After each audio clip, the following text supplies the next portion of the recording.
Assalamualaikum warahmatullahi wabarakatuh.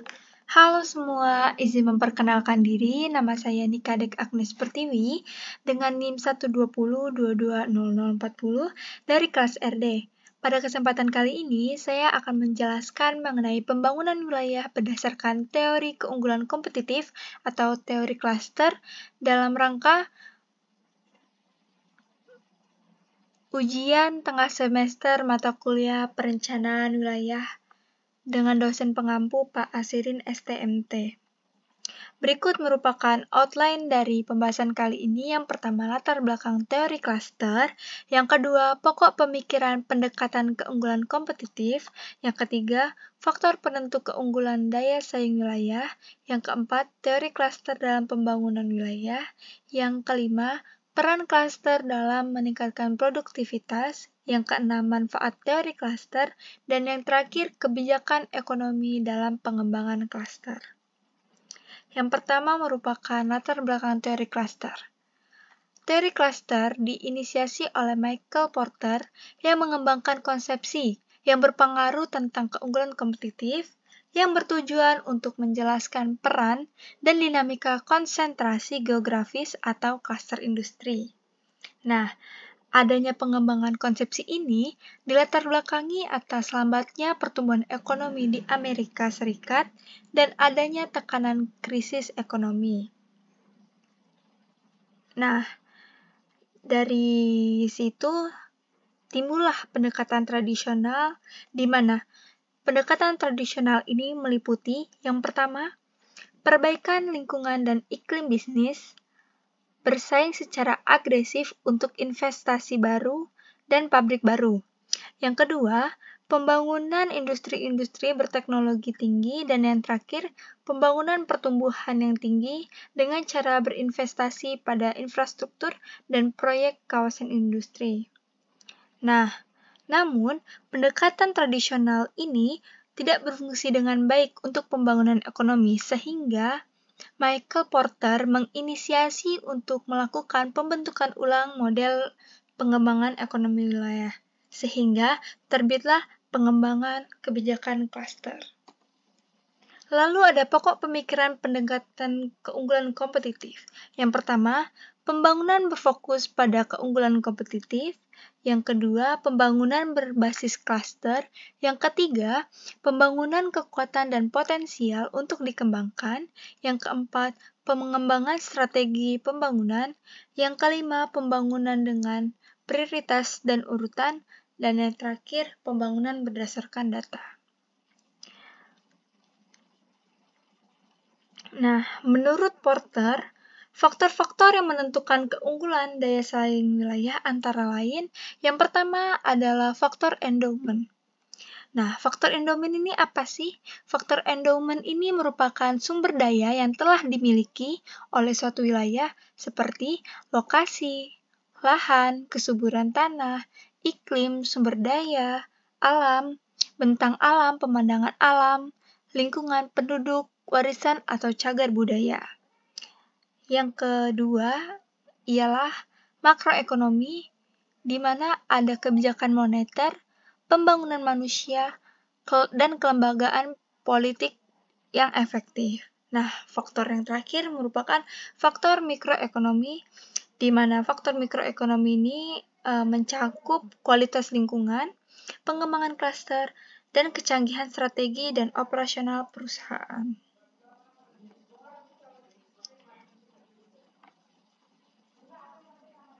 Nah, berikut merupakan teori klaster dalam pembangunan wilayah. Nah, teori klaster ini apa sih? Klaster merupakan kelompok perusahaan yang saling berhubungan secara geografis, secara langsung, dan kelembagaan yang saling berkaitan dalam bidang tertentu, yang dihubungkan oleh kesamaan dan hubungan saling melengkapi. Nah, untuk lingkup geografis klaster ini berkisar dari suatu daerah, lalu ke kota, lalu ke negara bagian. Untuk menjangkau wilayah sekitarnya, lingkup geografis klaster berkaitan dengan jarak, di mana informasi transaksional, intensif, dan efisiensi lainnya terjadi. Nah, klaster ini meliputi yang pertama, klaster mencakup berbagai industri terkait dan entitas lain yang penting bagi persaingan. Nah, lalu, klaster juga termasuk lembaga pemerintah dan lainnya. Dan yang terakhir, klaster juga termasuk asosiasi perdagangan dan badan kolektif lainnya. Nah, komposisi ekonomi wilayah berdasarkan klaster dapat dibedakan menjadi dua, yakni klaster global yang melayani pasar nasional dan global, mudah terpapar kompetisi dengan wilayah dan negara lain. Lalu, yang kedua merupakan klaster lokal yang melayani pasar lokal, sedikit terpapar kompetisi dengan wilayah lain di dalam negeri maupun di luar negeri. Nah, berikut merupakan grafik atau pie chart dari komposisi wilayah berdasarkan teori klaster ini, di mana klaster lokal mendominasi yakni 90% dari 100% komposisi wilayah, sedangkan klaster global hanya 10%. Nah, klaster memengaruhi persaingan dalam 3 cara yang luas, yang mencerminkan dan memperkuat bagian dari Porter Diamond. Nah, yang pertama, meningkatkan produktivitas, yang kedua, meningkatkan kapasitas peserta klaster, yang ketiga, merangsang pembentukan bisnis baru. Nah, masing-masing dari 3 pengaruh klaster yang telah disebutkan di atas terhadap persaingan, maka tergantung kepada yang pertama hubungan pribadi, yang kedua komunikasi tatap muka, dan yang ketiga jaringan individu dan lembaga yang berinteraksi.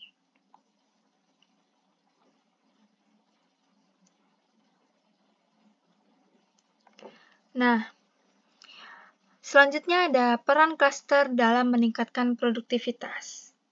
Nah, meskipun keberadaan klaster ini membuat hubungan seperti lebih mungkin untuk berkembang dan menjadi efektif, maka mekanisme perorganisasian formal dan informal serta norma budaya sering mempermainkan peran dalam fungsi dan pengembangan klaster. Nah, klaster ini memiliki beberapa peran gitu untuk produktivitas. Yang pertama, akses ke input dan karyawan khusus. Sebuah klaster dapat memberikan akses yang unggul atau lebih murah ke input khusus seperti komponen, mesin, layanan bisnis, dan personel dibandingkan dengan integrasi vertikal, aliansi formal dengan entitas luar, atau mengimpor input dari lokasi yang jauh. Lalu, klaster adalah bentuk organisasi spasial yang dapat menjadi sarana yang secara inheren lebih efisien dan efektif untuk mengumpulkan input daripada alternatif asalkan tersedia pemasokan lokal yang kompetitif. Yang kedua, akses ke informasi. Pasar yang luas, teknis, dan informasi khusus yang lainnya terakumulasi di perusahaan dan lembaga lokal dalam sebuah klaster yang dapat diakses lebih baik atau dengan biaya lebih rendah yang memungkinkan perusahaan tersebut untuk meningkatkan produktivitas saat ini dan semakin mendekati batas produktivitas. Lalu ada komplementaritas atau klaster meningkatkan produktivitas tidak hanya melalui perolehan dan perakitan input, tetapi juga melalui fasilitas saling melengkapi antara aktivitas peserta klaster. Lalu ada akses ke institusi dan barang publik. Klaster membuat banyak input yang jika tidak akan mahal menjadi barang publik atau semi-publik. Kemampuan untuk merekrut karyawan yang sudah dilatih dalam program pelatihan lokal, misalnya menghilangkan atau menurunkan biaya pelatihan internal. Lalu yang terakhir adalah insentif dan pengukuran kinerja. Cluster membantu menyelesaikan atau mengurangi beberapa masalah agensi yang muncul di lokasi yang lebih terisolasi dan di perusahaan yang lebih terintegrasi secara vertikal. Cluster meningkatkan insentif dalam perusahaan untuk mencapai produktivitas tinggi karena beberapa alasan. Yang pertama adalah tekanan kompetitif. Persaingan dengan pesaing berbasis lokal memiliki efek insentif yang kuat. Karena apa? Karena kemudahan perbandingan yang konstan dan karena rival lokal memiliki keadaan umum yang serupa. Misalnya, biaya tenaga kerja, lalu akses pasar lokal dan biaya utilitas, sehingga persaingan harus dilakukan pada dimensi lain. Nah, yang kedua, tekanan kompetitif dalam sebuah klaster diperkuat oleh tekanan teman sebaya. Bahkan di antara perusahaan, tidak langsung atau tidak bersaing. Lalu ada klaster dan inovasi. Perusahaan dalam sebuah klaster dapat bereksperimen dengan biaya yang lebih rendah atau menunda komitmen besar sampai ada kepastian yang lebih besar bahwa produk, proses, atau layanan baru akan berjalan dengan baik. Sehingga perusahaan-perusahaan dalam sebuah klaster seringkali dapat lebih jelas dan cepat memahami kebutuhan pembeli baru. Nah, selanjutnya adalah manfaat dari klaster. Yang pertama, meningkatkan keterkaitan atau linkage dan limpahan atau spillovers untuk mendorong perkembangan ekonomi yang pesat. Yang kedua, meningkatkan jumlah perusahaan terkait atau multiplikasi. Dan yang terakhir, meningkatkan efisiensi dan efektivitas kebijakan ekonomi tradisional. Lalu yang terakhir merupakan kebijakan ekonomi dalam pengembangan klaster. Nah, kebijakan apa aja sih yang dilakukan oleh pemerintah ataupun swasta dalam mengembangkan klaster ini? Yang pertama, peningkatkan daya tarik lingkungan dan iklim bisnis atau investasi. Yang kedua, pendidikan dan pelatihan tenaga kerja terampil. Yang ketiga, pengembangan promosi ekspor. Yang keempat, perlindungan sumber daya alam. Yang kelima, pencapaian standar kualitas dan lingkungan. Yang keenam, penyediaan informasi pasar. Yang ketujuh, pembangunan infrastruktur fisik, pendukung spesialisasi wilayah. Dan yang terakhir, pembangunan infrastruktur sains dan teknologi yang meliputi universitas, pusat penelitian, transfer teknologi. Nah, sekian pembahasan yang saya sampaikan. Mohon maaf jika ada salah kata maupun kalimat. Saya akhiri. Wassalamualaikum warahmatullahi wabarakatuh.